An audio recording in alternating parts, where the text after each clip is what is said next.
That's Fontella Bass and Rescue Me.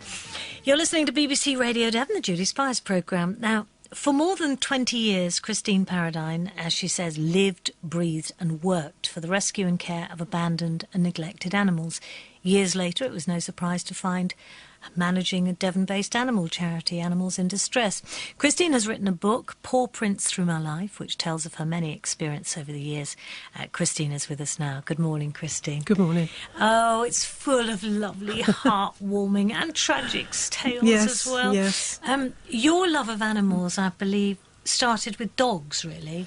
Yes, it did when I was a child. Where we lived in London, it was very difficult to have a dog ourselves. My parents both worked, so it was just out of the question.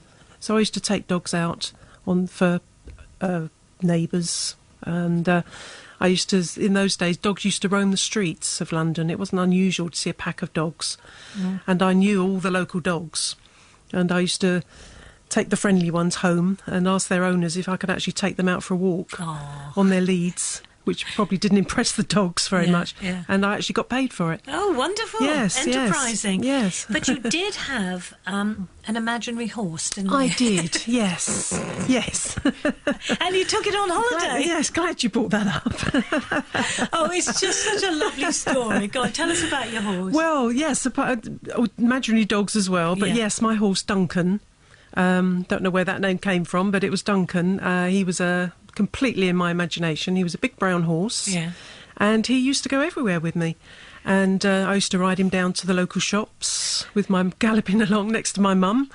And I used to tie him up outside the shops. Used to look for usually a lamppost where there was a bit of grass, sensibly, of course. Yeah. And as you say, yes, he came on holiday, of course. And I think the incident you were sort of referring to was one day, it is down in Somerset. We had a boat ride round the bay, and of course Duncan couldn't come. No, it'd be ridiculous. You couldn't have a horse on a boat. No.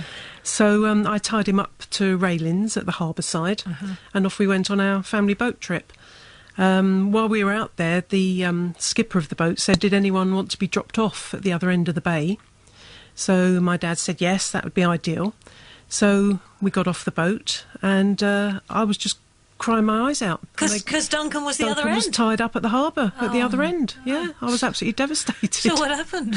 Well, my dad always said it was my mum that actually walked all the way back. It's probably about a mile walk round the bay to go and untie Duncan. Sweet. I'm sure it was my dad, but he denied it. Wonderful. You did eventually get 2 tortoises, didn't you? I did, yes. They were my first pets, my own pets, yes. As people who own tortoises will know, the grass is always greener on the other side with a tortoise. And don't they move? Yes, and they can climb.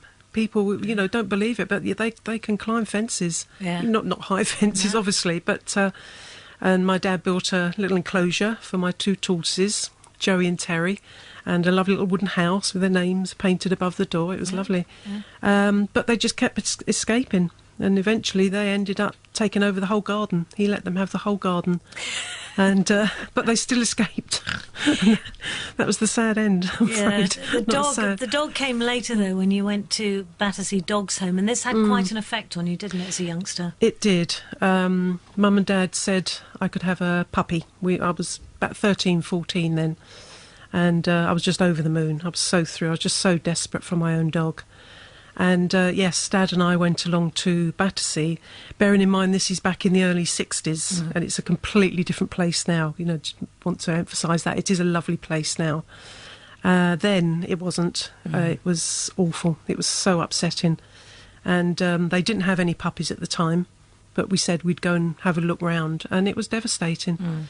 Well, they didn't have the money for the upkeep, did they? And so many abandoned animals. It was just awful. Yeah. And I came away crying my eyes out.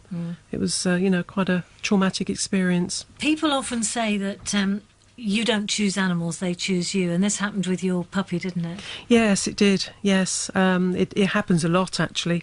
Yes, the Katie, our Airedale puppy, we had, this is later on, she was about 5 weeks old, and she sort of staggered across the box full of puppies to us She actually chose us. She was the just best dog ever in the world. She was fabulous. Not surprising you went into the work you went into, a very rewarding life, but you've seen some very sad cases in your time, and we've heard that from the RSPCA that cruelty is on the up, particularly in this part of the world. But not all cruelty is intentional, is it? I'm thinking of the case of Honey the collie. Yes, Honey, she was beautiful. Rough collie, some people know them as lassie dogs. She belonged to an elderly lady, and she was a recluse, and she lived in a bungalow on her own. And when she was taken ill, social services were called in, and when they arrived, it was a bit like the, I don't know if you saw the programme, Mr. Trebus on the rubbish programme, but the rubbish was up to the ceiling. Oh, I know that. Yes, I did. Yeah. And it was dreadful, and the newspaper on the floor was sort of layers and layers thick of wet newspaper where Honey hadn't been allowed outside. Her food was thrown on the floor. Anyway, the lady went into a nursing home, so Honey was brought to the rescue centre in the back of a social worker's car. But when she arrived, she was frozen with fear because she'd never actually been outside the house. She'd never even been in the garden. I think she was about 2 years old then. She'd never seen the light of day. And she just froze, and she had to be carried from the car to her kennel. And even to go out to do her business, she had to be physically lifted up and taken out. But you did eventually sort of rehabilitate her. Yes. We rehomed her, but she came back because it was such a difficult time for her. She just couldn't cope with anything, so she came indoors with us, which we tended to do quite a lot with problem dogs. And so over the months, years really, she gradually came around, always very nervous. And then sadly she started fitting. She had fits, so she had to go on medication. Then we discovered she had poor eyesight. She'd been born with that. So all in all, she really had her problems, but she turned into the most lovely dog, and we actually ended up, we could walk around the village with her, with her other dog. It's amazing. In cases like that, I mean, they're talking about chipping dogs now. I wouldn't help it in any way, shape or form for an animal like that. No. One of the saddest things, I think, and you hear about it quite a bit, is when somebody dies and they've had two dogs, and the dogs have lived together all their lives, and they have to be separated. But dogs do become great friends, don't they? Like Chloe and Jasper, the German Shepherd. Yes, that was a real love story, that was. Yes, they came in together to be rehomed. They'd obviously been very close because we suddenly, we discovered that Chloe was actually expecting puppies. The night, we separated them when the puppies were due, just for their own safety, really, because we didn't know how Jasper was going to react. And that night, I was awoken by howling. And it was the two of them trying to communicate with each other because they were then in separate kennels. So I had to go out in the middle of the night and bring Jasper up, and he actually spent the rest of the time in the kennel next to Chloe while she had her puppies, and he watched all the comings and goings and watched the puppies until they were ready for rehoming. But that was fine. They were okay. They knew they could see each other. And they eventually were rehomed together. Lovely. But both neutered. People often abandon pets, of course, especially when they're pregnant. And you've rescued a lot of puppies over the years. People put boxes out. Yes. They were tied to the gate. Sometimes animals were tied to the gate overnight. Animals in boxes, as you say. There was a rabbit that was found near a dustbin, and the dust van was actually just down the road, and it was on its way within minutes. That box would have been in the back of the lorry, but luckily somebody actually saw the box moving and rescued him. I often wonder why do that outside a rescue centre? Why not just come in with the animal and say, we've just found this? I mean, lie if you have to, rather than hide them somewhere and let them die. There's a lovely story of Cara the Rottweiler bitch, who even slept with the cat. Yes, she did. Because, Rottweilers get a lot of bad press at the moment, and they can be, quite violent dogs. But the idea of sleeping with a cat... Yes, she did, in the same basket, yes. Yeah, she did. She had a terrible start. She was found as a stray, and it later was found out that she was kept in a shed in the dark and used for breeding. And luckily for her, she had escaped. and we took her in as a stray, but she was absolutely terrified. And you couldn't make eye contact at first, could you? The staff had to walk in backwards to her kennel, because if you looked at her, she would literally hit the walls.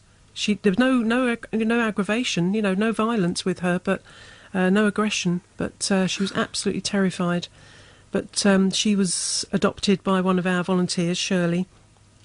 And as you say, she ended up living with 2 other Rottweilers and a cat. It's, these puppy farms and illegal breeders or people who don't do it properly, they often put down, don't they, less than perfect dogs. Yes. But you've managed to rescue some puppies. But yes, my current dog, Paxton, he's a basset hound. He's blind. He was born blind.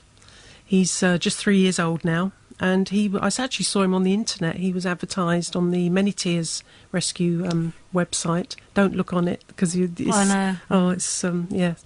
Yeah. And he was going to be put down because he was blind.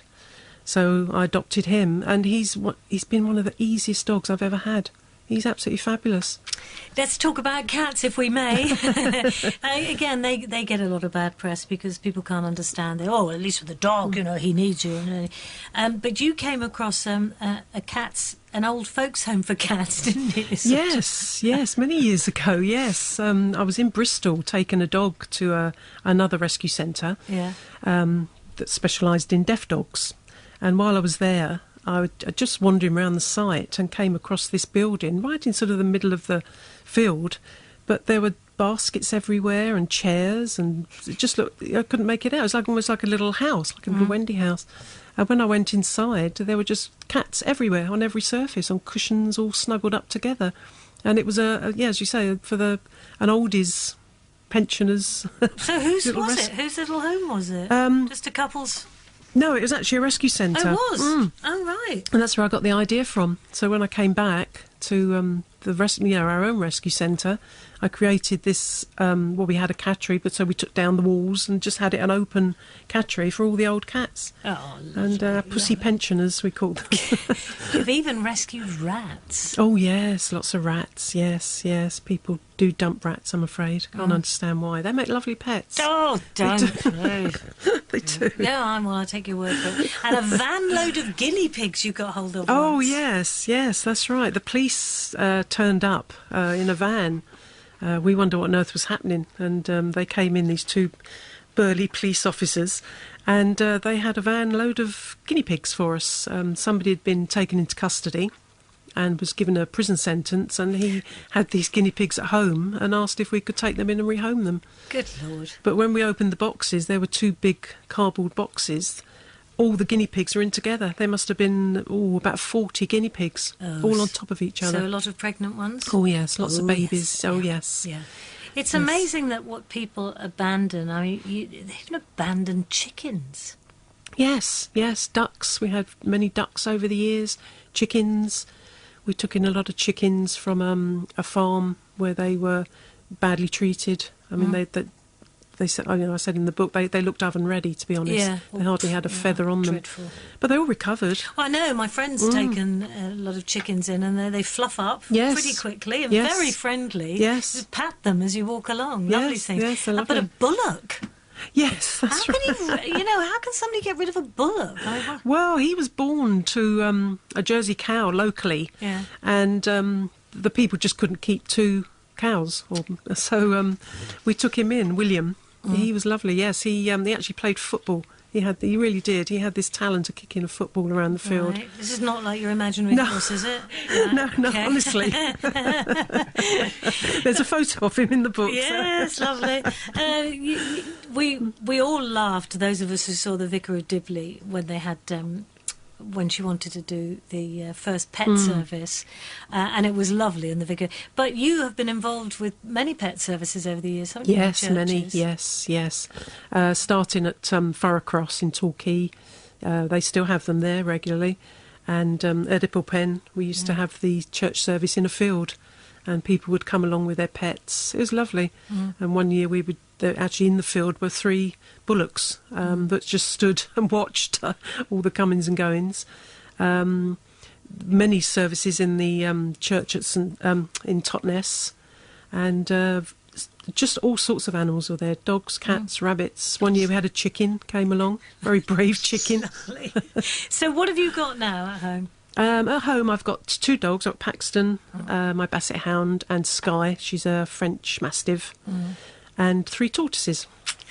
Do you think that that there are enough regulations in place? Do you think that the penalties are stiff enough when it comes to animals that are abandoned or when you find the owners and cruelty? It's so difficult. I mean, the RSPCA do a good job. Yeah, but the hands are tied very often, aren't they? Yes, that's right. And if they hand out a punishment, like in the case of Sheba, the German Shepherd we took in, their owner was banned from keeping a dog for 10 years. But who's going to police that? It's very, very difficult. Very awful. Yeah, so there's, as you say, is not adequate. And if we think it's bad over here, I mean, there were stories in all the national papers this week of 500 dogs that were destined for the dinner table in China, and they were thankfully intercepted and rescued. But it goes on, doesn't it?